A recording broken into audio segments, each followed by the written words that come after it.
Today in the Bite Me More kitchen, we're learning about slicing, dicing, and how to avoid doing this.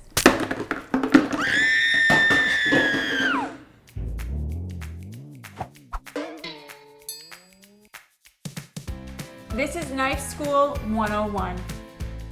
The first thing you have to understand is holding your knife. It really makes a difference how you control it and your safety.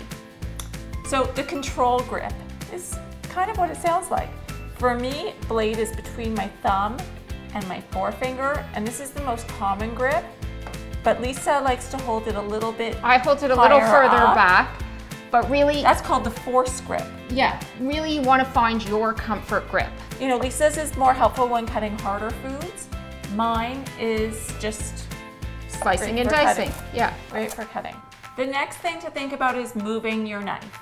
So for small items, you're gonna keep the tip down and make smooth strokes, like Lisa, with each cut. So you move the knife, not the food. And you keep the blade touching the board at all times. For larger items, you lift your blade up to make smooth strokes. See? And lift, and lift. Good. To cut through tough foods, use one hand to grip the handle and place the other hand, the flat of your palm, on top of the blade and cut straight down, pushing the blade gently. Wonderful. The third part, keep it sharp, people. A dull knife is an accident waiting to happen. If your knife is dull, it requires more force, and that can lead to knife slipping. How can you tell if your knife is sharp enough? Do the paper test. If it cuts through cleanly, you're in good shape.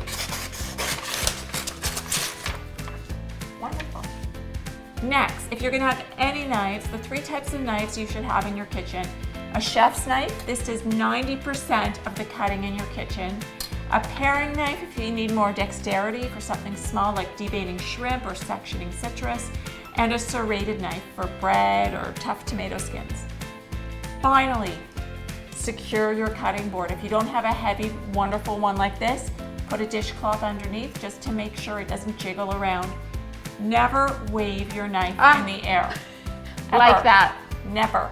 Yeah. Never put your knife in the dishwasher or leave it soaking in water. We always hand wash and then dry right away. It's my baby. It's my baby. And there you have it, folks. Tips and tricks to have you slicing and dicing like a pro, and then this will never happen to you.